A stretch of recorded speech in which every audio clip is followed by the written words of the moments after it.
শুনছেন শরৎচন্দ্র চট্টোপাধ্যায়ের দুটি ছোট গল্প, লালু ও নয়ন বাগদি।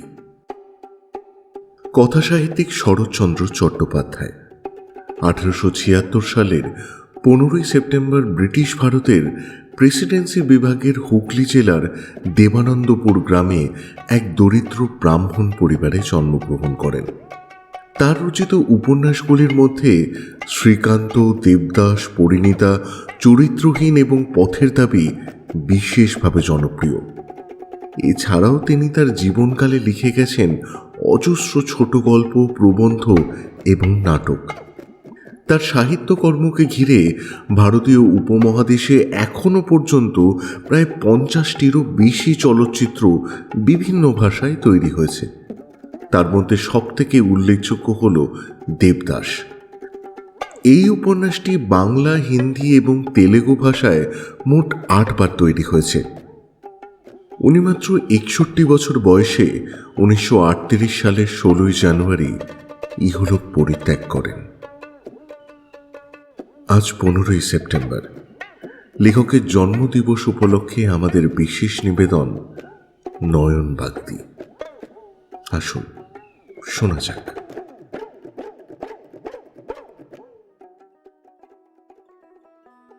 ঠ্যাঙাড়ের কথা শুনেছে অনেকে। 50-60 বছর আগেও পশ্চিমবাংলায় অর্থাৎ হুগলি, বর্ধমান প্রভৃতি জেলায় এদের উপদ্রব ছিল খুব বেশি। তারও আগে অর্থাৎ ঠাকুমাদের যুগে শুনেছি লোক চলাচলের প্রায় কোনো পথই সন্ধ্যার পরে পথিকের পক্ষে নিরাপদ ছিল না। এই দুর্বৃত্তরা ছিল যেমন লোভী তেমনই নির্দয়। দল বেঁধে পথের ধারে ঝোপে ঝাড়ে লুকিয়ে থাকত। হাতে থাকত বড় বড় লাঠি এবং কাঁচা বাঁশের ভারী ছোট ছোট খেঁটে।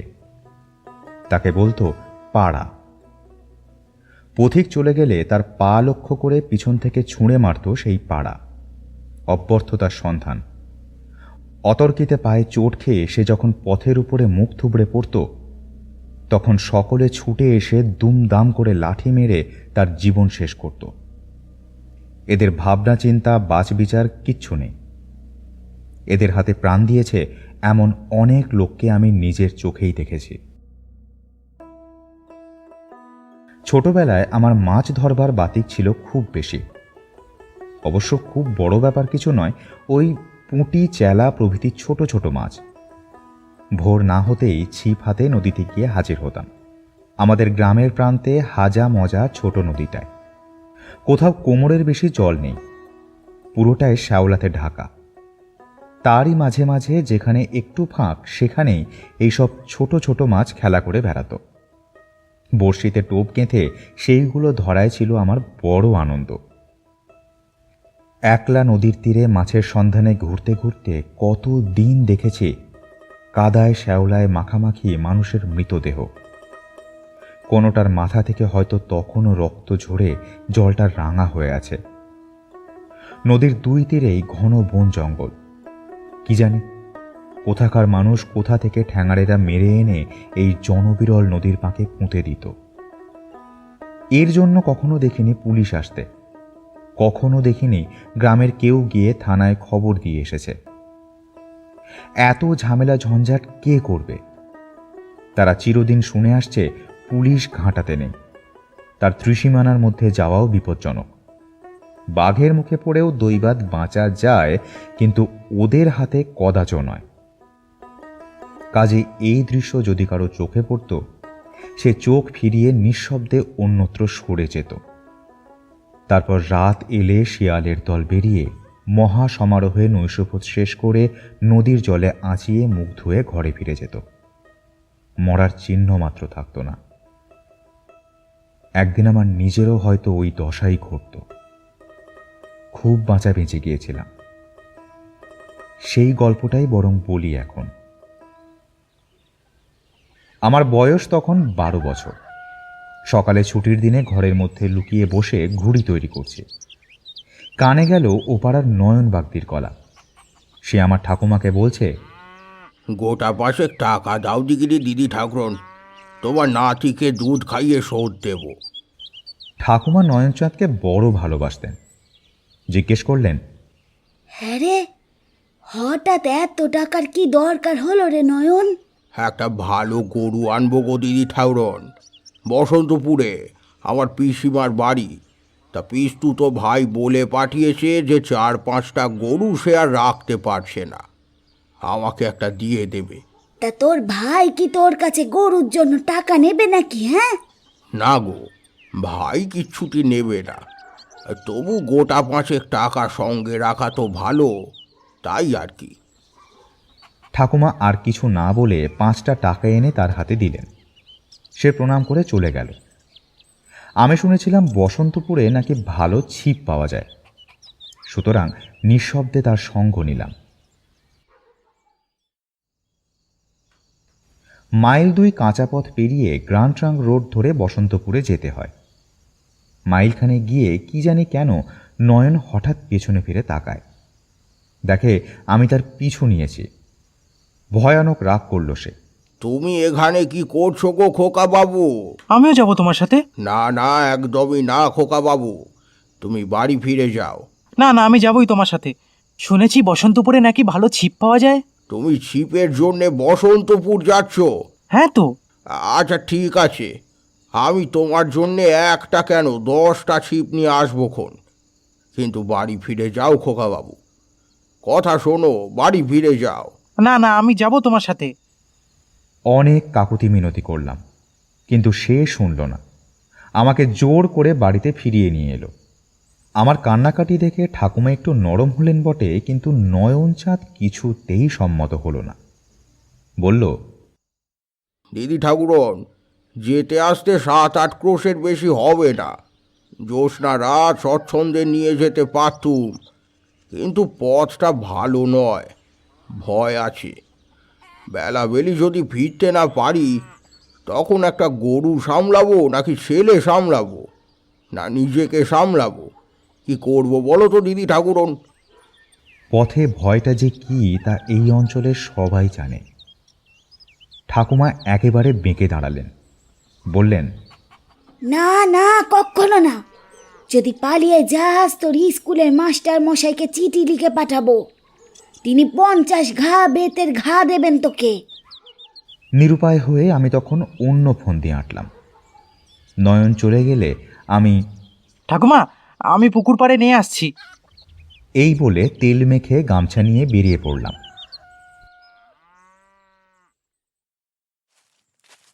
নদীর ধারে ধারে বন জঙ্গল ও আম কাঁঠালের বাগানের ভিতর দিয়ে মাইল 2-2.5 ছুটতে ছুটতে যেখানটায় আমাদের কাঁচা রাস্তায় এসে পাকা রাস্তায় মিলেছে, সেইখানটায় এসে দাঁড়িয়ে রইলাম।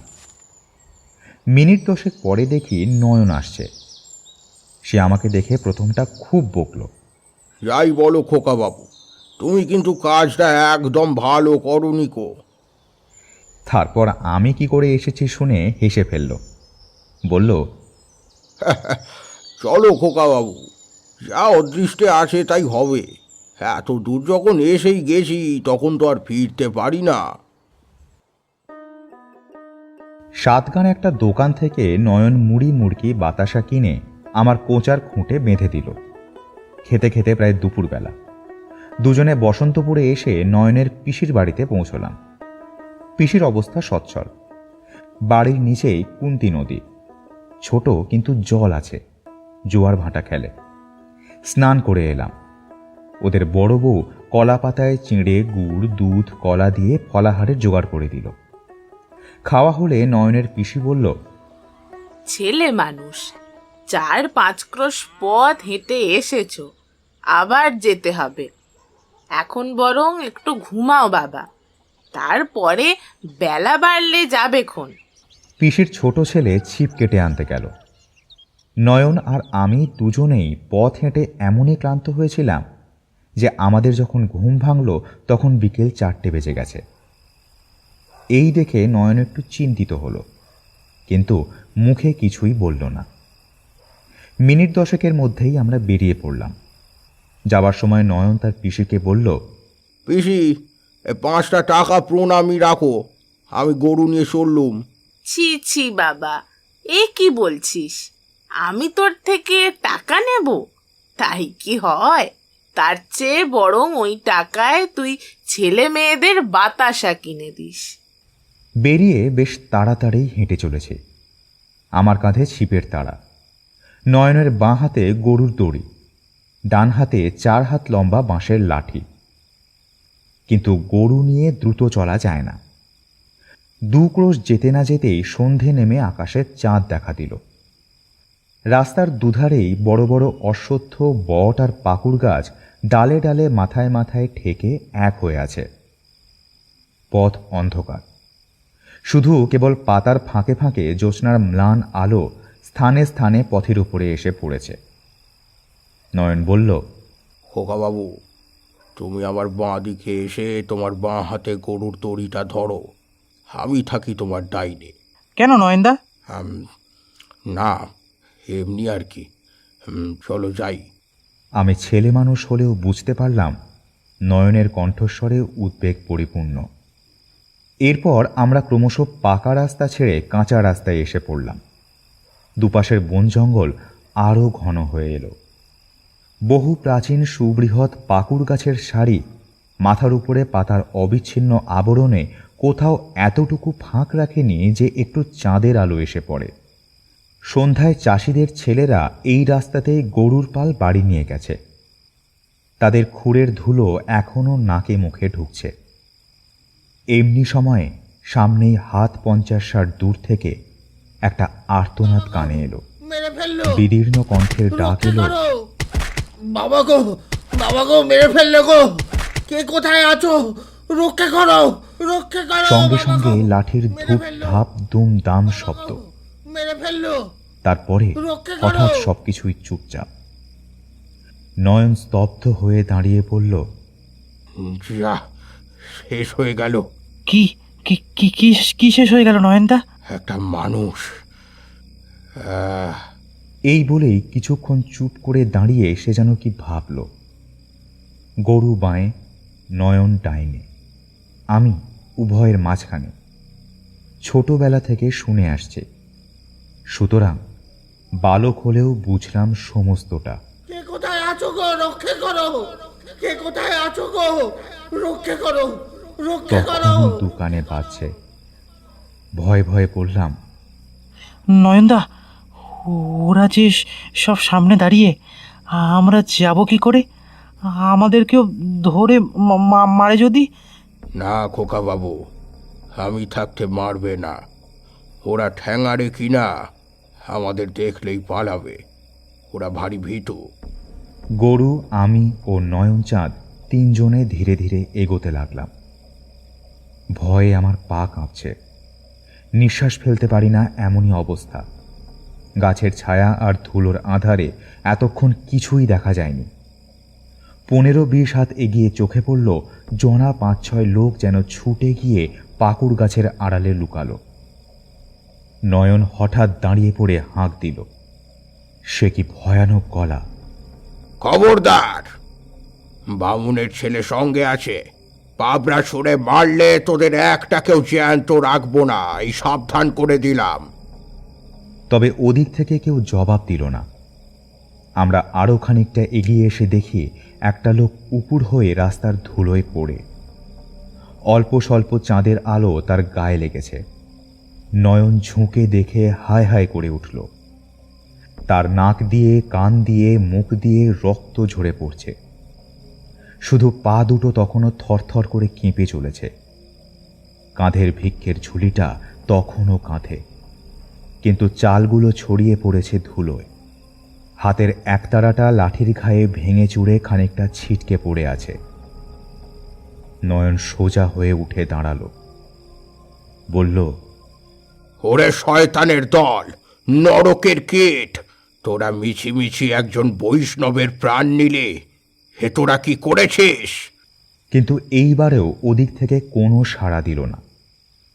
নয়নের এই দুঃখের প্রধান কারণ হল সে নিজে একজন পরম বৈষ্ণব। তার গলায় মোটা মোটা তুলসীর মালা, নাকে তিলক, সর্বাঙ্গে নানাবিধ ছাপছোপ। বাড়িতে তার একটা ছোট ঠাকুর ঘর আছে, সেখানে মহাপ্রভুর শ্রীপট প্রতিষ্ঠিত। সহস্রবার ইষ্টনাম জপ না করে সে জলগ্রহণ করে না। ছেলেবেলায় পাঠশালায় বর্ণ পরিচয় হয়েছিল তার। এখন নিজের চেষ্টায় বড় অক্ষরে ছাপা বই অনায়াসে পড়তে পারে। প্রদীপের আলোয় ঠাকুর ঘরে বসে বটতলার প্রকাশিত বৈষ্ণব ধর্মগ্রন্থ প্রতিদিন অনেক রাত পর্যন্ত সে সুর করে পড়ে। মাংস সে খায় না। সংকল্প আছে ভবিষ্যতে একদিন মাছ পর্যন্ত ছেড়ে দেবে। তার বৈষ্ণব হবার ছোট্ট একটু ইতিহাস আছে, এখানে সেইটুকু বলে রাখি। তখন তার বয়স 40-এর কাছাকাছি, কিন্তু যখন 25-30 ছিল তখন ডাকাতির মামলায় সে একবার বছরখানেক হাজতবাস করে। ঠাকুমার এক পিস্তুত ভাই ছিলেন জেলার বড় উকিল। তাকে দিয়ে বহু তদবির এবং অর্থ ব্যয় করে ঠাকুমা ওকে খালাস করেন। হাজত থেকে বেরিয়েই সে সোজা নবদ্বীপ চলে যায় এবং সেখানে কোনো এক গোস্বামীর কাছে দীক্ষা নিয়ে মাথা মুড়িয়ে তুলসীর মালা ধারণ করে নয়ন দেশে ফিরে আসে। সেই দিন থেকেই সে গোঁড়া বৈষ্ণব। সে যখন তখন এসে আমার ঠাকুমাকে ভূমিষ্ঠ প্রণাম করে যেত। ব্রাহ্মণের বিধবা স্পর্শ করবার অধিকার নেই, তাই যে কোনো একটি গাছের পাতা ছেড়ে তার পায়ের কাছে রাখত। তিনি পায়ের বুড়ো আঙুলটি ছুঁয়ে দিলেই সেই পাতাটি সে মাথায় গলায় বারবার বুলিয়ে বলতো, দিদি ঠাকুরন, আশীর্বাদ করো যেন এবার মোড়ে সৎ জাত হয়ে জন্মাই, যেন হাত দিয়ে তোমার পায়ের ধুলো নিয়ে মাথায় রাখতে পারি। নয়ন, আমার আশীর্বাদে তুই এবার বামুন হয়ে জন্মাবি বাবা। অত আশা করি নে গো দিদি ঠাকুরন। আমার যে পাপের শেষ নেই সে কথা আর কেউ না জানুক, তুমি তো জানো। তোমার কাছে তো আমি কিছুটি গোপন করিনি গো। সব পাপ তোর ক্ষয় হয়ে গেছে রে নয়ন। তোর মতো ভক্তিমান ভগবত বিশ্বাসী কজন আর আছে সংসারে? এ পথ কখনো ছাড়িস নে রে বাবা, কখনো ছাড়িস নে। পরকালের ভাবনা নেই তোর। নয়ন চোখ মুছতে মুছতে চলে যেত। ঠাকুমা হেঁকে বলতেন, কাল দুটি প্রসাদ খেয়ে যাস নয়ন, ভুলিস নে যেন। আচ্ছা দিদি ঠাকুরন। এসব আমি নিজের চোখে কতবার দেখেছি। সুতরাং যে বৈষ্ণবের সে প্রাণপণে সেবা করে তার হত্যায় ও যে মর্মান্তিক ক্রুদ্ধ এবং বিচলিত হবে তাতে বিস্ময়ের কিছু নেই। সে বলল, নিরীহ বৈষ্ণব ভিক্ষে করে সন্ধেবেলায় ঘরে ফিরছিল, ওর কাছে কি পাবি যে মেরে ফেললি তোরা? 2 ঘন্টা 4 ঘন্টার বেশি তো নয়। ইচ্ছে করছে যেন তোদেরও এমনই ঠেঙিয়ে মারি আমি। এবার গাছের আড়াল থেকে জবাব এলো, 2 ঘন্টা 4 ঘন্টাই বা দেয় কে রে? হ্যাঁ, তোর 14 পুরুষের ভাগ্যি ভালো যেই যাত্রায় বেঁচে গেলি। ধর্ম কথা শোনাতে আসিস নে, পালা পালা এখান থেকে।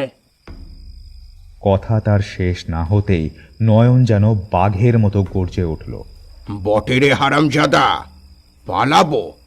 হ্যাঁ, কাদের ভয়ে পালাবো? তোদের ভয়ে?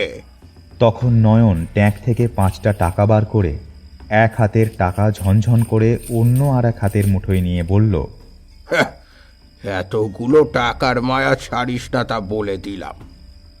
পারিস সবাই একসঙ্গে এসে নিয়ে যা, কিন্তু ফের সাবধান করে দি, আমার বাবা ঠাকুরের গায়ে যদি কুটোর আঁচড়টাও লাগে তো তোদের সব কটাকে জন্মের মতো রাস্তায় শুইয়ে রেখে তবে ঘরে যাব। সে তোলার নয়ন সাথী আমি, আর কেউ নয়। বলি, নাম শুনেছিস নাকি এমনি লাঠি হাতে ভিকিরি মেরে বেড়াস? হ্যাঁ, হারামজাদা শেয়াল কুকুরের বাচ্চারা। গাছের তলা একেবারে স্তব্ধ। মিনিট 2 স্থির থেকে নয়ন আবার আঁক দিল, কিরে, আসবি না টাকাগুলো ট্যাঁকে দিয়েই ঘরে যাব? এখনো কোনো জবাব নেই। পথের উপরে 2-3 গাছা পাবড়া পড়েছিল। নয়ন একে একে কুড়িয়ে সেগুলো সংগ্রহ করল। বলল, চলো খোকা বাবু, এবার ঘরে যাই। রাত হয়ে এলো, তোমার ঠাকুমা চিন্তা করছেন। ওরা সব শিয়াল কুকুরের ছানা, মানুষের কাছে আসবে কেন? তুমি এক গাছা ছিপ হাতে নিয়ে তেড়ে গেলেও সবাই ছুটে পালাবে। এরই মধ্যে আমার ভয় ঘুচে সাহস বেড়ে গিয়েছিল। বললাম, যাবো, তেরে যাবো নয়নদা। থাকবে খোকা বাবু, আর গিয়ে কাজ নেই, কামড়ে দিতে পারে। আমরা আবার পথ চলতে লাগলাম। নয়নের মুখে কোনো কথা নেই। আমার একটা প্রশ্নেরও সে হ্যাঁ বা না ছাড়া জবাব দেয় না। খানিকটা এগিয়েই একটা বড় গাছের তলার অন্ধকার ছায়ায় এসে সে থমকে দাঁড়ালো। বলল, না খোকা বাবু, চোখে দেখে ছেড়ে যাওয়া হবে না। বামুন বৈষ্ণবের প্রাণের শোধ নেব আমি। কি কি করে শোধ দেব নয়নদা? এক বেটাকে কি ধরতে পারবো না? তখন দুজনে মিলে তারে ঠেঙিয়ে মারবো। নয়নদা, তুমি বেশ করে এক বেটাকে ধরে থাকো, আমি একাই ঠেঙিয়ে মারবো। কিন্তু আমার ছিপ যদি ভেঙে যায়? ছিপের ঘায়ে মরবে না দাদা, এই লাঠিখানা নাও। বলে সে সংগৃহীত পাবড়ার একগাছা আমার হাতে দিয়ে বলল, গরু নিয়ে এইখানে একটু দাঁড়াও খোকা বাবু, আমি এখুনি দু একটা বেটাকে ধরে আনছি। কিন্তু চেঁচামেচি কান্নাকাটি শুনে ভয় পেও না যেন। না না, ভয় কি, এই যে আমার হাতে লাঠি রইল। নয়ন বাকি পাবড়া দুটো বগলে চেপে ধরল। তার বড় লাঠিটা রইল ডান হাতে। তারপরে রাস্তা ছেড়ে বনের ধার ঘেঁষে হামাগুড়ি দিয়ে ফিরে চলল সেই দিকে। ঠ্যাঙাড়েরা ভেবেছিল আমরা হয়তো চলে গেছি। নিশ্চিন্ত হয়ে ফিরে এসে সেই মৃত ভিখিরির ট্যাঁক হাতড়ে ঝুলি ঝেড়ে তারা চোখ বুজে দেখছিল কি আছে। হঠাৎ একজনের চোখে পড়ল কাছেই একটা গাছের আড়ালে দাঁড়িয়ে নয়ন। সভয়ে চেঁচিয়ে উঠল, এই কে কে কে কে কে রে ওখানে? হ্যাঁ, কে দাঁড়িয়ে ওখানে? আমি নয়ন সাথে। অমনি দাঁড়িয়ে থাক, ছুটে পালালেই মরবি। কিন্তু কথা শেষ না হতেই অনেকগুলো পায়ের ছুটোছুটি শুনতে পেলাম এবং প্রায় সঙ্গে সঙ্গেই অস্ফুট আর্তস্বরে কেঁদে উঠে কে যেন হুড়মুড় করে একটা ঝোপের উপর পড়ে গেল। নয়ন চেঁচিয়ে বলল, এক ব্যাটারে পেয়েছি খোকা বাবু, বাকিগুলো পালিয়েছে। কথাটা শুনে তো আমি সেইখানে দাঁড়িয়ে লাফাতে লাগলাম। চেঁচিয়ে বললাম, ওকে ধরে আনো নয়নদা, ঠেঙিয়ে মারবো ওকে, আমি ঠেঙিয়ে মারবো, তুমি মেরে ফেলো না জানো। না খোকা বাবু, তুমিই মেরো। আবার একটা করুণ ধ্বনি কানে এলো। বোধ করি নয়নের লাঠির খোঁচার ফল। মিনিট দুই পরে দেখি একটা লোক খোঁড়াতে খোঁড়াতে আসছে। তার পিছনে নয়ন চাঁদ। কাছে এসে হাউমাউ করে কেঁদে উঠে আমার পা জড়িয়ে ধরল। নয়ন টান মেরে তারে তুলে দাঁড় করালে। এখন তার মূর্তি দেখে আমি ভয়ে শিউরে উঠলাম। মুখে তার কালি মাখানো, তাতে সাদা চুনের ফোঁটা দেওয়া, যেমন রোগা তেমনি লম্বা, পরনে শতচ্ছিন্ন ন্যাকড়া। তখনও সে কাঁদছিল। তার গালে নয়ন প্রচণ্ড এক চড় মেরে বলল, চুপ কর হারামজাদা, যা জিজ্ঞেস করছি তা সত্যি সত্যি বল। কজন ছিলিস তোরা? কি নাম তোদের? ঘর কোথায়? লোকটা প্রথমে বলতে চায় না, কিন্তু পিঠে একটা গুঁতো খেয়ে সঙ্গীতের নাম ধাম গড় করে বলে গেল। মনে থাকবে, ভুলবো না। এখন বল, বৈষ্ণব ঠাকুর পড়ে গেলে নিজে তুই কঘা বাড়ি দিয়েছিলি? হ্যাঁ, 5-7 খাপ বোধ হয়। আচ্ছা, 5-7 ঘাই সই। এবার ঠিক তেমনই করে শো, যেমন করে বৈষ্ণব ঠাকুরকে শুয়ে থাকতে দেখলাম। খোকা বাবু, এগিয়ে এসো। ওই খোঁটা দিয়ে 5-7 ঘাই সাবার করা চাই, কিন্তু দেখবো কেমন হাতের জোর তোমার। তুই বেটা দেরি করছিস কেন? শুয়ে পড়। বলেই তার কান ধরে টেনে রাস্তায় বসালো এবং নিজে সে শোবার আগেই প্রচণ্ড জোড়া গোটা 2-3 লাথি পিঠে মেরে পথের ধুলোর ওপর লুটিয়ে দিল। বলল, দেরি করো না খোকা বাবু, মাথা তাক করে মারো দিনই, 2-3 ঘায়ের বেশি লাগবে না।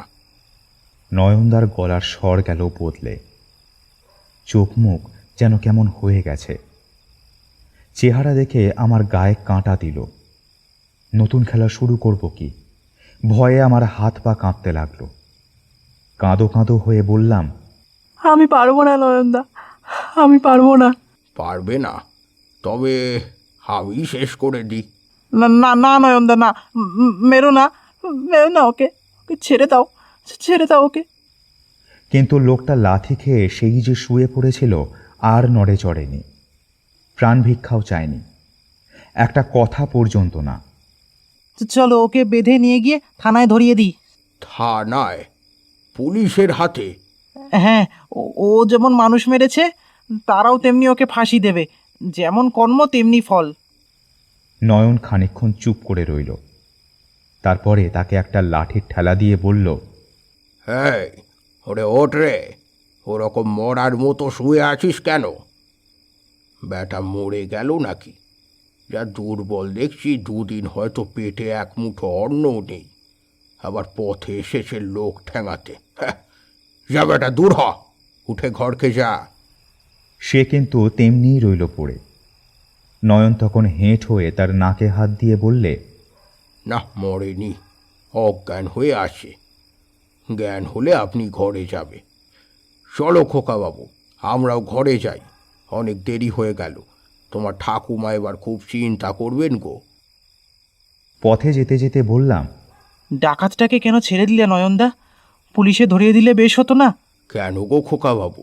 বেশ ফাঁসি হয়েছে তো। খুন করলে ফাঁসি হয়, আমাদের পড়ার বইয়ে লেখা আছে। তাই নাকি? আছে নাকি? হ্যাঁ, আছি বই কি। চলো না, বাড়ি গিয়ে তোমাকে বই খুলে দেখিয়ে দেবো। বলো কি খোকাবাবু, একটা মানুষ মারার বদলে আর একটা মানুষ মারা? হ্যাঁ, তাই তো, সেই তো তার উচিত সাজা। আমরা পড়েছি যে। কিন্তু সব উচিতই যে সংসারে হয় না গো। কেন হয় না নয়নদা? বোধহয় জগতে সবাই ধরিয়ে দিতে পারে না বলে। কেন যে পারে না, কেন যে মানুষে এই অন্যায় করে, সে তত্ত্ব সেদিনও জানেনি, আজও না। তবু এই কথাটাই ভাবতে ভাবতে খানিকটা পথ চলার পরে জিজ্ঞাসা করলাম, আচ্ছা নয়নদা, ওরা ফিরে গিয়ে আবার তো মানুষ মারবে? না খোকাবাবু, আর মারবে না। আমি বেঁচে থাকতে এই কাজ ওরা আর কখনো করবে না গো। জবাবটায় বেশ প্রসন্ন হতে পারলাম না। ফাঁসি হওয়াই ছিল আমার মনোপুত। বললাম, কিন্তু ওরা বেঁচে গেল যে, শাস্তি তো হলো না? কি জানি, হবে হয়তো একদিন। আমি তো এর উত্তর জানি নে দাদা ভাই, তোমার ঠাকুমা জানেন। তুমি বড় হলে তাকে একদিন জিজ্ঞেস করো, কেমন? আমার কিন্তু বড় হবার সবুর রইল না। বাড়িতে পা দিয়েই সমস্ত বিবরণ, শুধু হাত পা কাঁপার অবান্তর কথাগুলো বাদ দিয়ে অঙ্গ প্রত্যঙ্গের যথোচিত সঞ্চালনে আমাদের ঠ্যাঙাড়ে বিজয়ের কাহিনী বর্ণনা করে ঠাকুমাকে সবিস্তারে বুঝিয়ে দিলাম যে গরু কিনতে গিয়ে আজ কি কাণ্ড ঘটেছিল। আগাগোড়া মন দিয়ে শুনে কেবল একটা নিঃশ্বাস ফেলে আমাকে বুকের কাছে টেনে ঠাকুমা স্তব্ধ হয়ে রইলেন। নয়ন এতক্ষণ চুপ করে শুনছিল। আমার বলা শেষ হতেই টাকা 5টি ঠাকুমার পায়ের কাছে রেখে বলল, গরুটা এমনি পেলাম গো, তোমার টাকা তোমার কাছে ফিরে এলো দিদি। পিসিবা নিলে না, আর না নিল রাস্তায় তোমার মেজ বউয়ের ভাইয়ের দল। দেখা হলে মেজ বউকে জানাবো, কিন্তু ও টাকা আমিও নেব না নয়ন। ও তো ঠাকুরের ভোগে লাগা। কিন্তু একটা কথা আজ তোকে বলি নয়ন, এখনো তেমন বৈষ্ণব হতে পারলি না। কেন গো দিদি ঠাকুরন, এমন বলছো কেন? তারা কি টাকা বাজিয়ে লোক ভোলায়?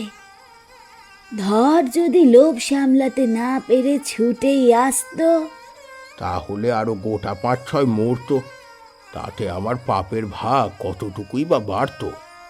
ঠাকুমা চুপ করে রইলেন। এই ইঙ্গিতের অর্থ তিনি জানেন, আর জানে নয়ন নিজে, কিন্তু সেও আর কিছু বলল না। দূর থেকে তাকে ভূমিষ্ঠ প্রণাম করে টাকা 5টি মাথায় ঠেকিয়ে নিঃশব্দে বেরিয়ে গেল।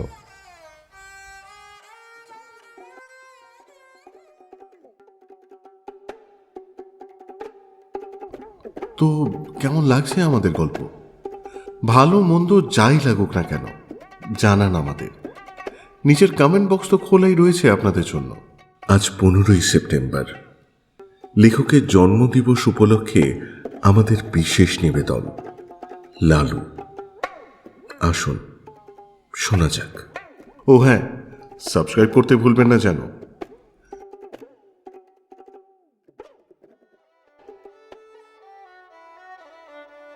ছেলেবেলায় আমার এক বন্ধু ছিল, ডাকনাম লালু। ভালো নাম একটা ছিল বটে, কিন্তু সে এখন আর মনে নেই। জানো বোধ হয় হিন্দিতে লাল শব্দের অর্থ হচ্ছে প্রিয়। এই নাম তার কে দিয়েছিল জানি না, কিন্তু মানুষের সঙ্গে নামের এমন মিল চট করে দেখা যায় না, কারণ সত্যিই সে ছিল সকলের প্রিয়।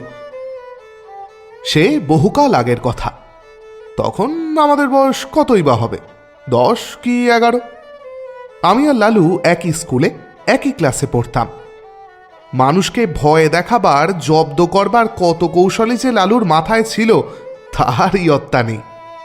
একবার তো ওর মা নন্দরানী দেবীকে রাবারের সাপ দেখিয়ে এমন বিপদে ফেলেছিল যে তিনি পা মুচকে প্রায় 7-8 দিন খুঁড়িয়ে চলতেন। একদিন বিকেলে কাকিমা আমাকে ওদের বাড়ি ডেকে পাঠালেন। লালু তখন বাড়িতে ছিল না। গিয়ে দেখলাম কাকু মানে লালুর বাবাও সেখানে ছিলেন। কাকিমা বললেন, তুমি তো আমাদের লালুর খুব ভালো বন্ধু, ওর জন্য একটা মাস্টার ঠিক করে দিতে পারবে বাবা? আচ্ছা আচ্ছা কাকিমা, আমি দেখছি। হ্যাঁ বাবা, দেখো তো একটু, ছেলেটা দিনকে দিন বড্ড দুষ্টু হয়ে যাচ্ছে। মাস্টার মশাই যদি সন্ধেবেলা এসে পড়াতে বসান তাহলেও আর উপদ্রব করবার সময় পাবে না। এর কোনো দরকার নেই। কেন দরকার নেই? কেন? তুমি কি চাও না আমাদের ছেলেটা দস্যিপনা ছেড়ে একটু ভালোভাবে পড়াশোনা করুক? আহা, সে চাইবো না কেন, কিন্তু প্রাইভেট টিউটর ছাড়া কি পড়াশোনায় ভালো হওয়া যায় না? কই, আমার তো নিজের কখনো কোনো প্রাইভেট টিউটর ছিল না, তাই বলে কি আমার পড়াশোনা হয়নি? নিজের চেষ্টায় অনেক দুঃখ কষ্টের মাঝেও লেখাপড়া করে এখন একজন বড় উকিল হিসেবে নামডাক হয়েছে আমার। আমার ইচ্ছে আমার ছেলে আমার মতোই পড়াশোনা করবে। কিন্তু লালু তো ঠিকঠাক পড়তেই বসে না, দিন রাত দস্যিপনা করে। তো বেশ, তো যেবার লালু ক্লাসের পরীক্ষায় প্রথম হতে পারবে না তখন থেকে ওকে বাড়িতে পড়ানোর জন্য টিউটরের ব্যবস্থা করে দেব। সেই যাত্রায় লালু বেঁচে গেলেও মনে মনে ওর মায়ের ওপর বড্ড ক্ষেপে রইল, কারণ উনি তার ঘাড়ে মাস্টার চাপানোর চেষ্টায় ছিলেন। সে জানত বাড়িতে মাস্টার ডেকে আনা আর পুলিশ ডেকে আনা দুটোই সমান। লালুর বাবা ধনী ব্যক্তি। কয়েক বছর হলো পুরনো বাড়ি ভেঙে 3 তলা বাড়ি করেছেন। তখন থেকেই লালুর মায়ের আশা স্মৃতিরত্ন গুরুদেবকে এই বাড়িতে এনে তার পায়ের ধুলো নেন, কিন্তু তিনি বৃদ্ধ, ফরিদপুর থেকে এত দূরে আসতে রাজি হন না। তবে এইবার সেই সুযোগ এসেছে। গুরুদেব চিঠি পাঠিয়েছেন। মা, তোমার এতদিন থেকে অনুরোধ করার পরেও তোমাদের বাড়ি যেতে পারি না, শুধুমাত্র দূরত্বের জন্য। তবে আর চিন্তা নেই, আমি সূর্যগ্রহণ উপলক্ষে কাশী এসেছি, আর সেখান থেকেই এই চিঠি লিখছি তোমায়। ফেরবার সময় তোমাকে আশীর্বাদ করে যাব মা। গুরুদেবের আসার খবর পেয়ে কাকিমার তো আর আনন্দের সীমা থাকে না। খবর পাওয়া মাত্র গুরুদেবের সেবার জন্য প্রস্তুতি নিতে লাগলেন। এত দিনে আমার মনস্কামনা পূরণ হবে গো, গুরুদেবের পায়ে ধুলো পড়বে, বাড়িটা পবিত্র হয়ে যাবে, আমার যে কি আনন্দটাই না হচ্ছে। এইসব ভেবেই তিনি আনন্দে আত্মহারা হয়ে পড়েছেন। নিচের বড় ঘরটা থেকে আসবাবপত্র সরানো হলো, নতুন ফিতের খাট, নতুন শয্যা তৈরি হয়ে এলো। গুরুদেব শোবেন। এই ঘরেরই এক কোণে তার পূজা নিকের জায়গা হলো, কারণ 3 তলায় ঠাকুর ঘরে উঠতে নামতে তার কষ্ট হবে।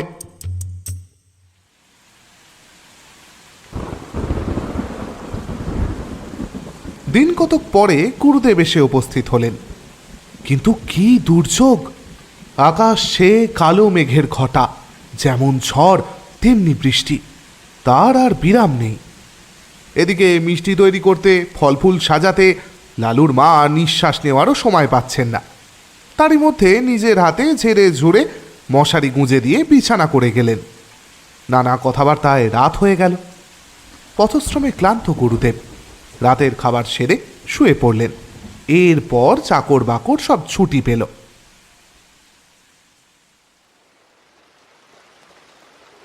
নরম বিছানার পারিপাট্যে প্রসন্ন গুরুদেব মনে মনে নন্দরানীকে আশীর্বাদ করলেন। রাত তখন গভীর। হঠাৎ তার ঘুমটা ভেঙে গেল।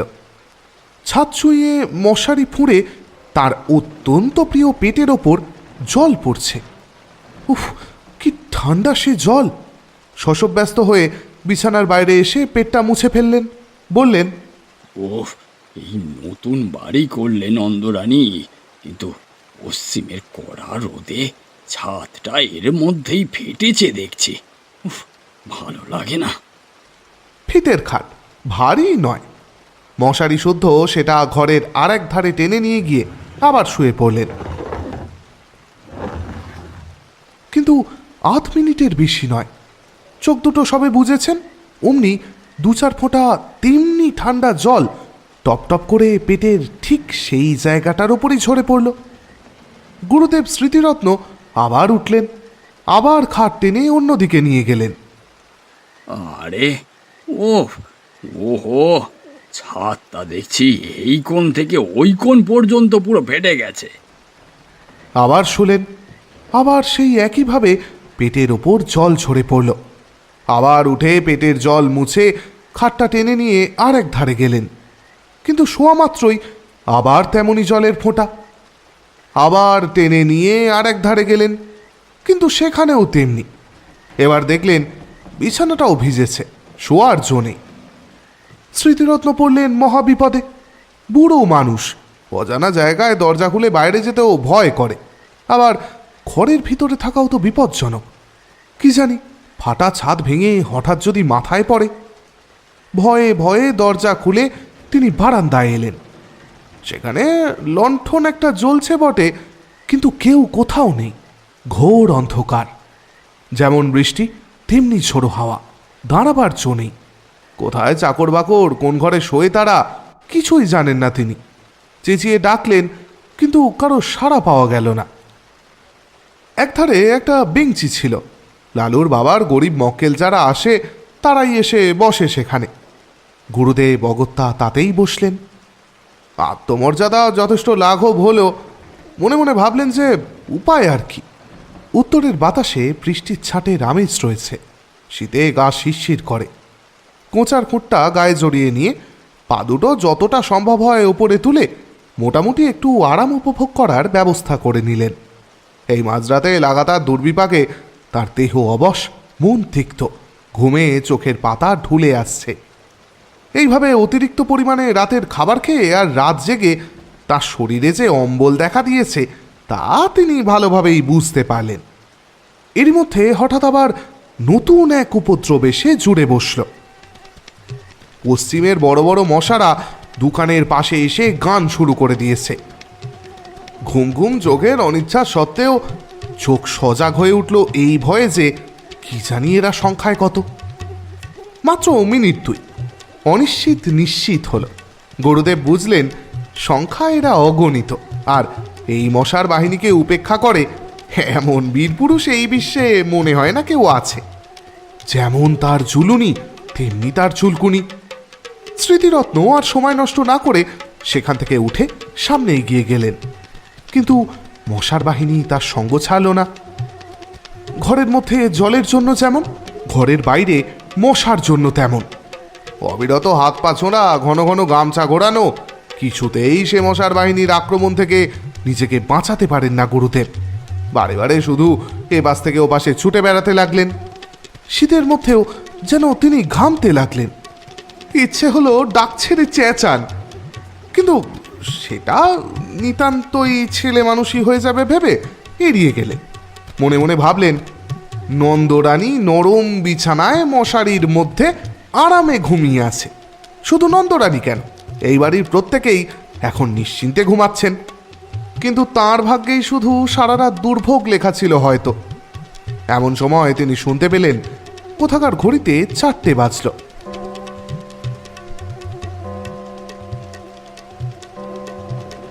কমলা কামড়া বেটারা কামড়া, যত পারিস কামড়া। আমি আর পারছি না তোদের সাথে যুদ্ধ করতে। কামড়া, তোরা কামড়া।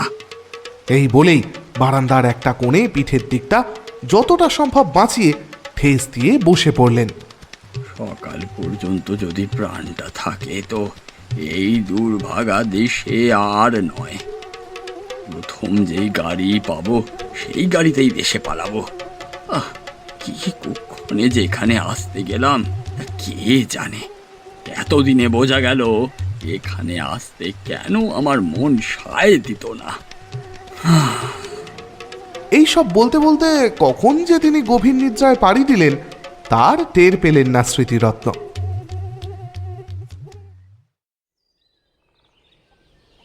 পূব আকাশে ভোরের আলো উঁকি দিচ্ছে, এমন সময় হঠাৎ ঘুমটা ভেঙে গেল নন্দরানীর। গুরুদেবের পরিচর্যায় লাগতে হবে। রাতে গুরুদেব কোনো রকমে জলযোগ করেছেন।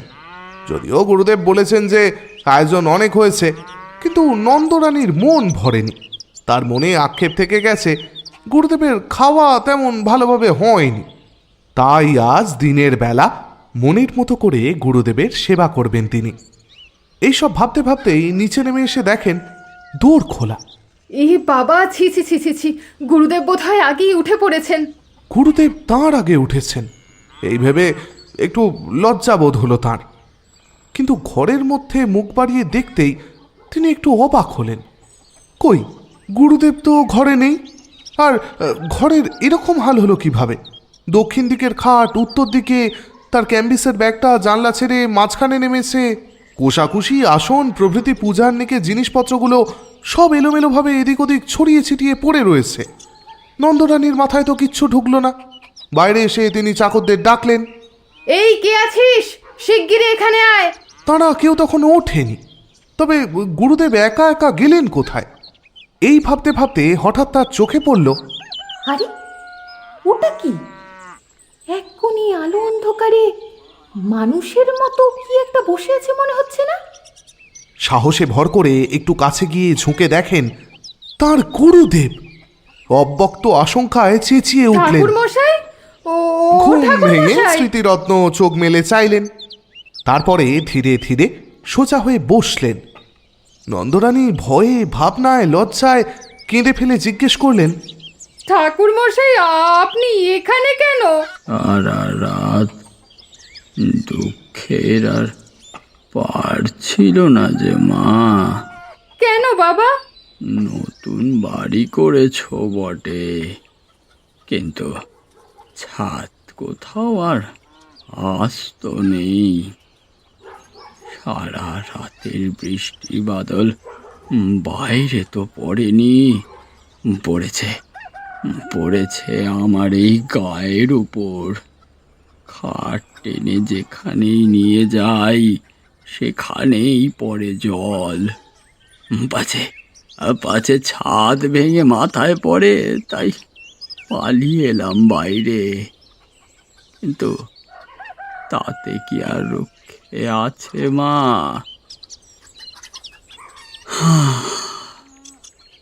এই পঙ্গপালের মতো ডাঁশ ডাঁশ মশারা সব ঝাঁকে ঝাঁকে সারা রাত যেন খুবলে খুবলে খেয়েছে। এধার থেকে ছুটে ওধার যায়, আবার ওধার থেকে ছুটে এধারে আসি। গায়ের অর্ধেক রক্ত বোধ করি আর নেই মা। বহু প্রচেষ্টা, বহু সাধ্য সাধনায় ঘরে আনা বৃদ্ধ গুরুদেবের অবস্থা দেখে নন্দরানী দু চোখ জলে ভরে গেল। কিন্তু বাবা, বাড়িটা যে তেতালা, আপনার ঘরের ওপর আরও যে দুটো ঘর আছে। বৃষ্টির জল তিনটে ছাদ ফুঁড়ে নামবে কি করে? কথাগুলো বলতে বলতেই তার হঠাৎ মনে হলো, এটা নিশ্চয়ই ওই শয়তান লালুর কোনো শয়তানি বুদ্ধি। ছুটে গিয়ে বিছানা হাতড়ে দেখেন মাঝখানে চাদর অনেকখানি ভিজে এবং মশারি বেয়ে ফোঁটা ফোঁটা জল ঝরছে। তাড়াতাড়ি নামিয়ে নিয়ে দেখতে পেলেন ন্যাকড়ায় বাঁধা একটা বরফের চাং। সবটা গলেনি, তখনও এক টুকরো বাকি আছে। পাগলের মতো ছুটে বাইরে এলেন নন্দরানী।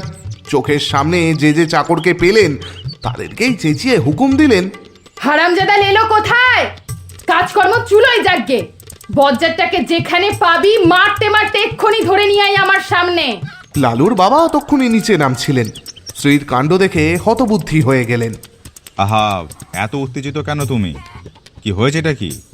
হয় তোমার ওই লেলোকে বাড়ি থেকে তাড়াও, না হয় আজই আমি গঙ্গায় ডুবে এই মহাপাপের প্রায়শ্চিত্ত করব। সে আবার কি করলো? বিনা দোষে গুরুদেবের দশা কি করেছে দেখেছো? দেখো একবার ওনার দিকে তাকিয়ে। তখন সবাই ঘরে গেলেন। নন্দরানী সব বললেন, সব দেখালেন। স্বামীকে বললেন, এই দোষী ছেলেকে নিয়ে ঘর করব কি করে তুমি বলো? ইতিমধ্যে গুরুদেব পুরো বিষয়টা বুঝলেন। নিজের নির্বুদ্ধিতায় বৃদ্ধ হাহা করে হেসে ফেললেন। আর ওদিকে লালুর বাবা অন্যদিকে মুখ ফিরিয়ে দাঁড়িয়ে রইলেন। চাকররা এসে বলল, माजी आज छोटा बाबूजी तो कोठे में नहीं है। গিয়ে ছোট বাবু মাসিমার বাড়িতে বসে খাবার খাচ্ছে। মাসিমা তাকে তো আসতে দিলেন না। মাসিমা মানে নন্দরানীর ছোট বোন। তার স্বামীও উকিল, সে অন্য পাড়ায় থাকে। এরপরে লালু দিন 15 আর এ বাড়ির ত্রিসীমানায় পা দিল না।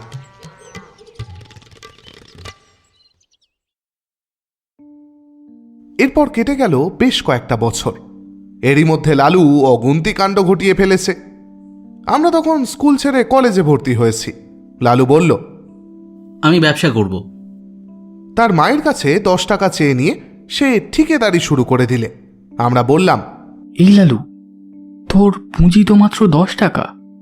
এই অল্প টাকায় তুই ব্যবসা কিভাবে করবি? আর কত চাই ভাই, এই তো ঢের। সবাই তাকে ভালোবাসত, তাই খুব তাড়াতাড়ি একটা কাজ জুটে গেল তার। এরপরে কলেজের পথে প্রায়ই দেখতে পেতাম লালু ছাতা মাথায় জন কয়েক কুলি মজুর নিয়ে রাস্তায় ছোটখাটো মেরামতির কাজে লেগেছে। আমাদের দেখে হেসে তামাশা করে বলতো, যা যা দৌড়ো দৌড়ো, পার্সেন্টেজের খাতায় এক্ষুনি ঢেড়া পড়ে যাবে। হ্যাঁ, ছোটবেলায় যখন আমরা বাংলা স্কুলে পড়তাম তখন সে ছিল আমাদের সবার মিস্ত্রি। তার বইয়ের থলির মধ্যে সব সময় মজুদ থাকতো একটা হামানদিস্তার ডাঁটি, একটা নড়ুন, একটা ভাঙা ছুরি, ফুটো করবার একটা পুরনো তুরপুনের ফলা, একটা ঘোড়ার নাল। কি জানি কোথা থেকে সেই সব জোগাড় করেছিল, কিন্তু এই দিয়ে পারত না সে এমন কাজ বোধহয় কিছুই ছিল না। স্কুল শুদ্ধ সকলের ভাঙা ছাতা সারানো, স্লেটের ফ্রেম আটা, খেলতে গিয়ে ছিঁড়ে গেলে তক্ষুনি জামাকাপড় সেলাই করে দেওয়া, এমন কত কি। কোনো কাজে কখনো না বলতো না, আর করতেও চমৎকার। একবার ছট পরবের দিনে কয়েক পয়সার রঙিন কাগজ আর শোলা কিনে কি একটা নতুন জিনিস তৈরি করে সে গঙ্গার ঘাটে বসে প্রায় 2.5 টাকার খেলনা বিক্রি করে ফেলল। তার থেকে আমাদের পেট ভরে চিনেবাদাম খাইয়ে দিল। বছরের পরে বছর যায়, সকলে বড় হয়ে উঠলাম। জিমন্যাস্টিকের আখড়ায় লালুর সমকক্ষ কেউ ছিল না। তার গায়ে জোর ছিল যেমন অসাধারণ, সাহস ছিল তেমনি অপরিসীম। ভয় যে কাকে বলে সেটা মনে হয় লালু জানত না। সকলের ডাকেই সে প্রস্তুত, সবার বিপদেই সে সকলের আগে এসে হাজির হতো। কেবল তার একটাই মারাত্মক দোষ ছিল, কাউকে ভয় দেখাবার সুযোগ পেলে সে আর কিছুতেই নিজেকে সামলাতে পারত না। এতে ছেলে বুড়ো গুরুজন সবাই তার কাছে সমান। আমরা কেউ ভেবে পেতাম না ভয় দেখাবার এমন সব অদ্ভুত ফন্দি তার মাথায় এক নিমেষে কোথা থেকে আসে। দু একটা ঘটনা বলি। পাড়ার মনোহর চাটুর্যের বাড়ি কালী পুজো। দুপুর রাতে বলির ক্ষণ বয়ে যায়, কিন্তু কামার অনুপস্থিত। লোক ছুটল ধরে আনতে, কিন্তু গিয়ে দেখে সে পেটের ব্যথায় অচেতন। ফিরে এসে সংবাদ দিতেই সবাই মাথায় হাত দিয়ে বসল। এখন উপায়, এত রাতে ঘাতক মিলবে কোথায়? দেবীর পুজো পণ্ড হয়ে যাবে যে। এমন সময় ভিড়ের মধ্যে কে একজন বলল, পাঁঠা কাটতে পারে লালু, এমন অনেক সে কেটেছে। লোক দৌড়লো তার কাছে। লালু, ও লালু, লালু, বাবা বেরিয়ে এসো একটিবার, খুব দরকার। লালু। লালু ঘুম ভেঙে উঠে বসল। না না, আমার দ্বারা এসব আর হবে না, আমি আর পারবো না। না বলো কেন গো? দেবীর পুজোয় ব্যাঘাত ঘটলে সর্বনাশ হয়ে যাবে যে। সে যা হয়ে হোক গে, ছোটবেলায় ও কাজ করেছি ঠিকই, কিন্তু এখন আর করব না। ওরকম ঘুমার তুমি করিস না লালু, চল আমার সঙ্গে। আর মাত্র 10-15 মিনিট সময়, তারপরে সব নষ্ট, সব শেষ। তখন মহাকালীর কোপে কেউ আর বাঁচবে না।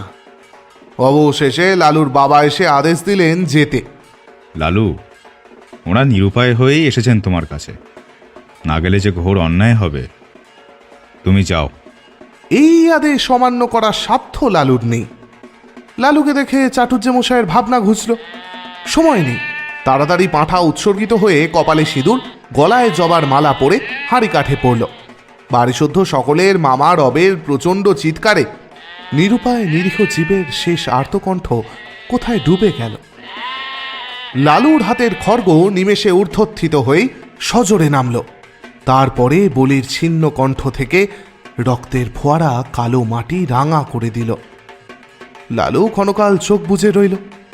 ক্রমশ ঢাক, ঢোল, কাশির সংমিশ্রণে বলির বিরাট বাজনা থেমে এলো। যে বাটাটা অদূরে দাঁড়িয়ে কাঁপছিল, এবার তার কপালে চড়ল সিঁদুর, গলায় দুলল রাঙা মালা। আবার সেই হাঁড়ি কাঠ, সেই ভয়ঙ্কর অন্তিম আবেদন, সেই বহুকণ্ঠে সম্মিলিত মা মা ধ্বনি। আবার লালুর রক্তমাখা খাঁড়া ওপরে উঠে চোখের পলকে নিচে নেমে এলো। পশুর কাটা দেহটা মাটিতে বার কয়েক হাত পা আছড়ে কি জানি কাকে শেষ নালিশা নিয়ে স্থির হলো। তার কাটা গলার রক্তধারা রাঙামাটি আরও অনেকটা রাঙিয়ে দিল। ঢুলিয়া উন্মাদের মতো ঢোল বাজাচ্ছে। উঠানে ভিড় করে দাঁড়িয়ে আছে কৌতূহলী গ্রামবাসীরা। সামনের বারান্দায় কার্পেটের আসনে বসে মনোহর চাটুর্যে চোখ বন্ধ করে ইষ্টনাম জপ করছেন। এমন সময় হঠাৎ লালু ভয়ঙ্কর এক হুঙ্কার দিয়ে উঠল। চারিদিকের সব কোলাহল এক ছটকায় থেমে গেল। সবাই বিস্ময়ে স্তব্ধ হয়ে গেল। হে আবার কি! লালুর অসম্ভব বিস্ফারিত চোখের তারা দুটো যেন চারিদিকে ঘুরছে। সে চেঁচিয়ে বলল, কই আর পাঁঠা কই? হ্যাঁ, আর তো পাঁঠা নেই বাবা, আমাদের শুধু 2টো করেই বলি হয় যে। লালু তার হাতের রক্তমাখা খাঁড়াটা মাথার উপরে বারদুই ঘুরিয়ে ভীষণ কর্কশ গলায় গর্জন করে উঠল। নেই পাঁঠা, সে হবে না, আমার মাথায় খুন চেপে গেছে। দাও পাঁঠা, দাও, আজ আমি যাকে পাবো তাকে ধরে নরবলি দেব। মা, মাগো, চাই কালী। বলেই এক মস্ত লাফ দিয়ে সে হাঁড়ি কাঠের এদিক থেকে ওদিকে গিয়ে পড়ল। তার হাতের খাঁড়া তখন বনবন করে ঘুরছে। তখন যে কাণ্ড ঘটল ভাষায় বর্ণনা করা যায় না। সবাই একসঙ্গে এদিক ওদিক ছুটল সদর দরজার দিকে, পাছে লালু ধরে ফেলে। পালাবার চেষ্টায় প্রচণ্ড ঠেলাঠেলি হুড়োমুড়িতে সেখানে যেন দক্ষযজ্ঞ বেঁধে গেল।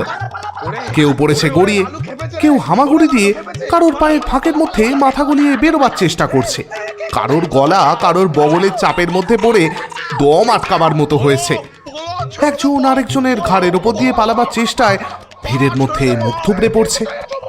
কিন্তু এসব মুহূর্তের জন্য, তারপরেই সব কিছু ফাঁকা। মনোহর চাটুর্য কই? আর ওই পুরুত গেল কোথায়?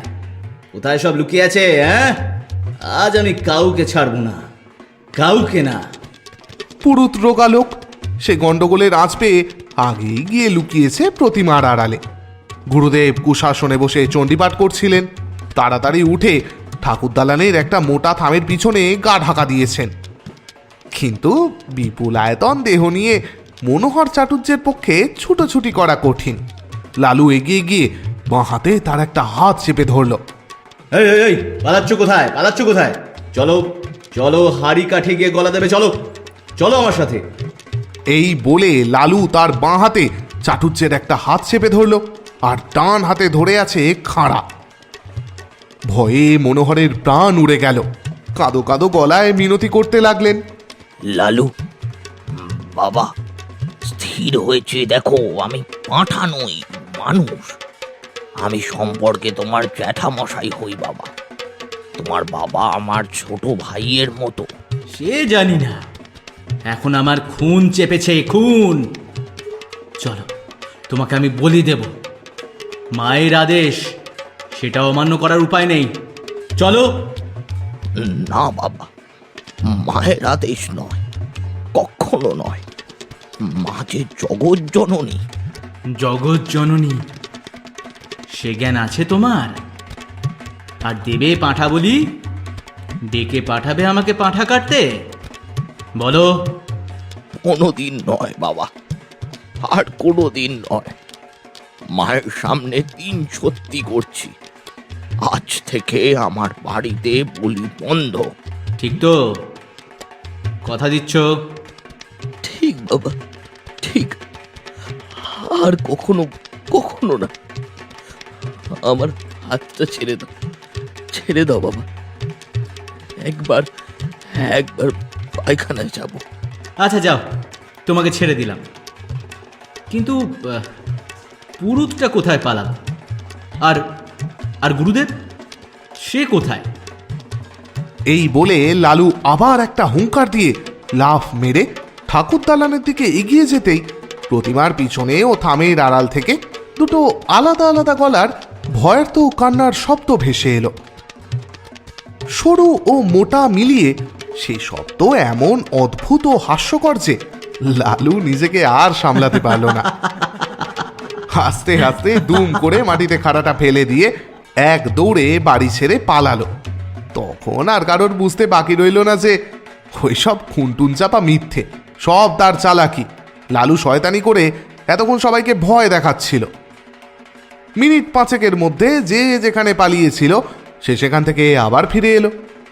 ঠাকুরের পুজো তখনও বাকি, তাতে যথেষ্ট বিঘ্ন ঘটেছে এবং মহা হইচই কলরবের মধ্যে চাটুর্যমশাই সকলের সামনে বারবার প্রতিজ্ঞা করতে লাগলেন যে ওই বজ্জাত ছোড়াটাকে যদি কাল সকালেই ওর বাপকে দিয়ে 50 খা জুতো না খাওয়াই, তো আমার নাম মনোহর চাটুর্য নয়। কিন্তু জুতো তাকে খেতে হয়নি। ভোরে উঠেই সে যে কোথায় পালালো 7-8 দিন কেউ আর তার কোনো খোঁজ পেল না। দিন 7 পরে একদিন অন্ধকারে লুকিয়ে মনোহর চাটুর্যের বাড়িতে ঢুকে তার ক্ষমা এবং পায়ের ধুলো নিয়ে সে যাত্রা বাপের ক্রোধ থেকে নিস্তার পেল লালু। কিন্তু সে যাই হোক, দেবতার সামনে প্রতিজ্ঞা করেছিলেন বলে চাটুর্যে বাড়ির কালী পুজোয় তখন থেকে আর পাঁঠা বলি হয় না।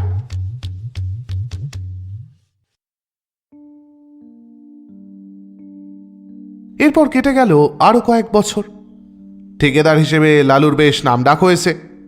তখন আমাদের শহরে শীতটা বেশ জাঁকিয়ে পড়েছে।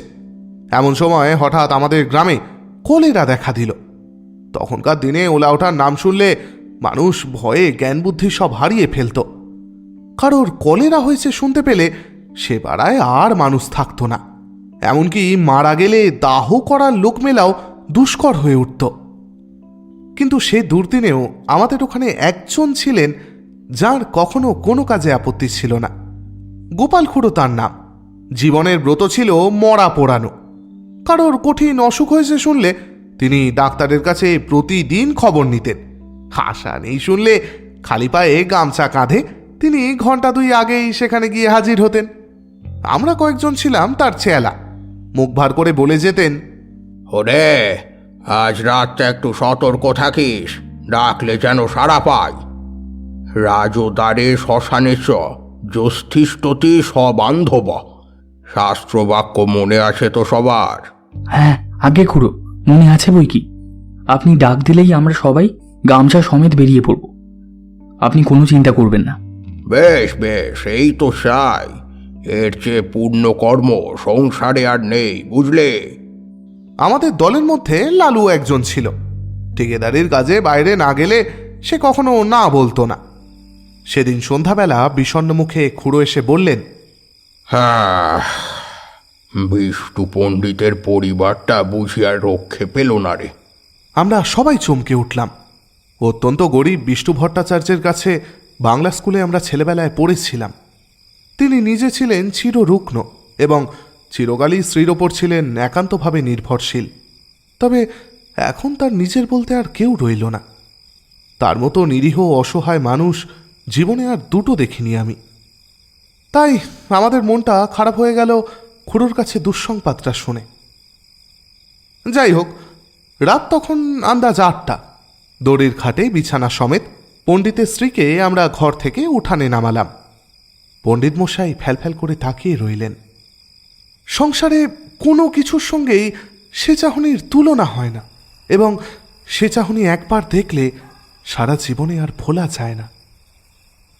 মৃতদেহ তোলবার সময় পণ্ডিত মশাই আস্তে আস্তে বললেন, আমি সঙ্গে না গেলে মুখাগ্নির কি হবে? কেউ কিছু বলার আগেই লালু বলে উঠল, ও কাজটা আমি করব পণ্ডিত মশাই। আপনি আমাদের গুরু, সেই সম্পর্কে উনি আমাদের মা, তাই মায়ের মুখাগ্নি ছেলে করবে না তো আর কে করবে? আমরা সবাই জানতাম শ্মশানে হেঁটে যাওয়া তার পক্ষে অসম্ভব।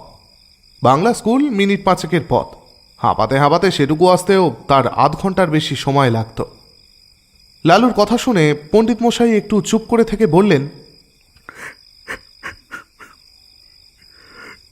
নিয়ে যাওয়ার সময় ওর মাথায় একটু সিঁদুর পরিয়ে দিবি না লালু? নিশ্চয়ই দেব পণ্ডিত মশাই, নিশ্চয়ই দেব। এই বলে এক লাফে লালু ঘরে ঢুকে কৌটো বের করে আনল এবং যতটা সিঁদুর ছিল পুরোটাই ওনার মাথায় ঢেলে দিল। এরপর হরিবোল দিয়ে আমরা পণ্ডিত মশাইয়ের ঘর থেকে ওনার স্ত্রীর মৃতদেহ চিরদিনের মতো বার করে নিয়ে এলাম।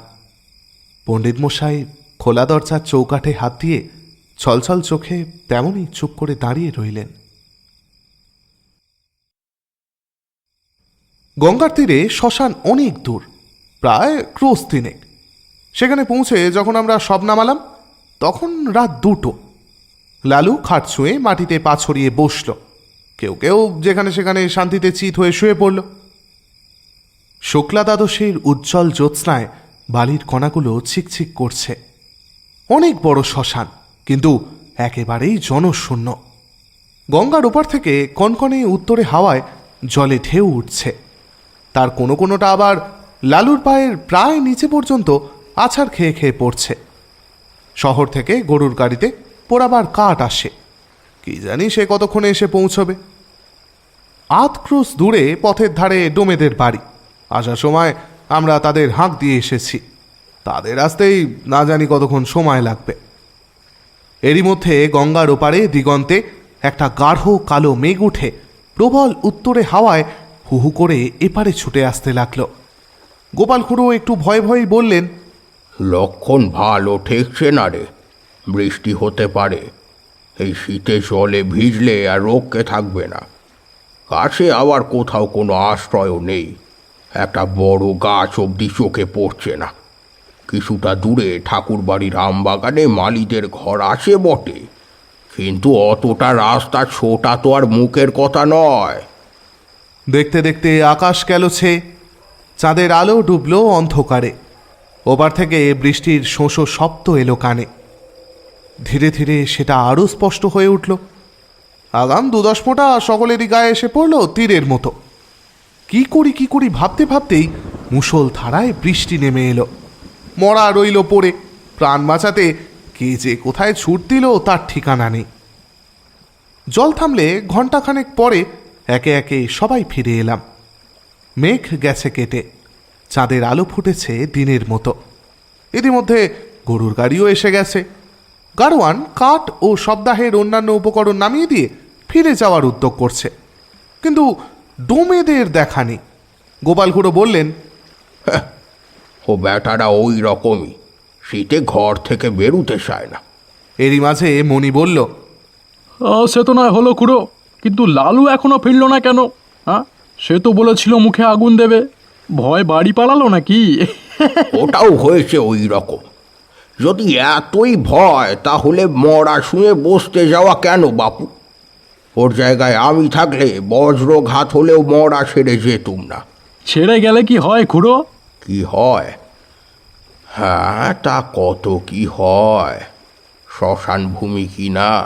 তা শ্মশানে একলা বসে থাকতে আপনার ভয় করতো না? ভয় আমার? ওরে, অন্তত 1000টা মরা পুড়িয়েছি তা জানিস। এরপরে মণি আর কথা বলতে পারল না, কারণ সত্যি খুড়োর গর্ব করার সাজে। শ্মশানে গোটা 2 কোদাল পড়েছিল। খুড়ো তার একটা তুলে নিয়ে বললেন, হ্যাঁ, আমি চুলোটা কেটে ফেলি, বুঝলি? তোরা হাতাহাতি করে কাঠগুলো সব নিচে নামিয়ে ফেল। খুড়ো চুলো কাটছেন, আমরা কাঠ নামিয়ে রাখছি। এমন সময় নড়ু বলল, আচ্ছা খুড়ো, মরাটা ফুলে দুগুণ হয়েছে না? তার ফুলবে না, লেপ কাঁথা সব জলে ভিজেছে যে। কিন্তু তুলো জলে ভিজলে তো চুপসে ছোট হয়ে যাবে খুড়ো, ফুলবে না তো? তোর ভারী বুদ্ধি, যা করছিস করগে। নড়ু আরও কিছু একটা বলতে গিয়ে সাহস পেল না, তাই চুপ করে গেল। এরই মধ্যে আমাদের কাঠ পাওয়া প্রায় শেষ হয়ে এলো। নড়ুর দৃষ্টি ছিল বরাবর খাটের দিকে। হঠাৎ সে থমকে দাঁড়িয়ে বলল, খুড়ো, মরাটা যেন নড়ে উঠল গো।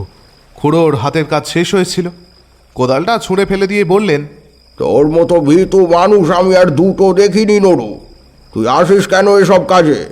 যা যা, বাকি কাঠগুলো নিয়ে আয়, আমি চিতাটা সাজিয়ে ফেলি। হ্যাঁ, গাধা কোথাকার। আবার মিনিট 2 গেল। এবার মনি হঠাৎ চমকে উঠে 5-7 পা পিছিয়ে দাঁড়িয়ে সভয়ে বলল, না গো খুড়ো, গতিক তো ভালো ঠেকছে না। নুরু মনে হয় ঠিকই দেখেছে, সত্যি মরাটা নড়ে উঠল।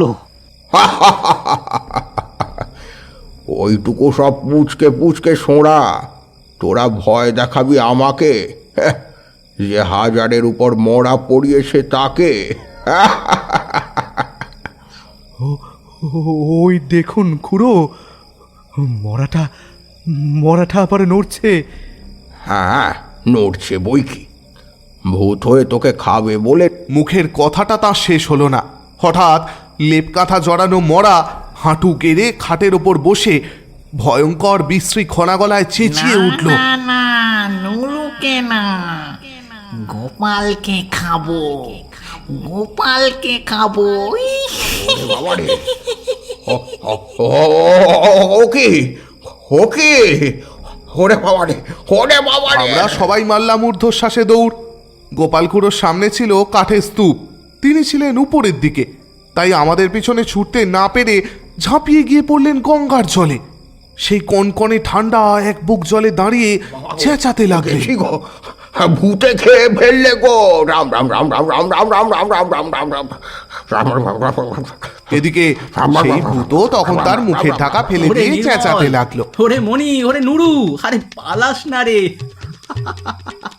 আরে আমি লালু, লালু, ফিরে আয়, ফিরে আয়, কিরে? লালুর গলার আওয়াজ আমাদের কানে পৌঁছলো। নিজেদের নির্বুদ্ধিতায় অত্যন্ত লজ্জা পেয়ে সবাই ফিরে এলাম। গোপাল খুড়ো শীতে কাঁপতে কাঁপতে ডাঙায় উঠলেন। লালু তার পায়ের ধুলো নিয়ে সলজ্জে বলল, সবাই তো জলের ভয়ে পালালো, কিন্তু আমি মরা ছেড়ে যেতে পারলাম না, তাই তো লেপের মধ্যে গিয়ে ঢুকে পড়েছিলাম। তা বেশ করেছিলে বাবা, খাসা বুদ্ধি করেছিলে। এখন যাও, ভালো করে গঙ্গা মাটি মেখে চান করো গা। হ্যাঁ, এমন শয়তান ছেলে আমি বাপের জন্মে দেখিনি বাপু। তিনি কিন্তু মনে মনে তাকে ক্ষমা করলেন, বুঝলেন এত বড় ভয়শূন্যতা তাঁর পক্ষেই সম্ভব। এই রাতে একাকী শ্মশানে কলেরার মরা, কলেরার বিছানা, কোনো কিছুই সে গ্রাহ্য করল না। সপ্তাহ সমাধা হলো।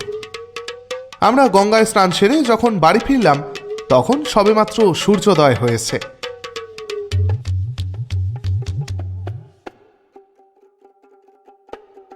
কেমন লাগছে আমাদের গল্প জানান আমাদের। খুব তাড়াতাড়ি আমরা আবার আসব নতুন কোনো গল্প নিয়ে।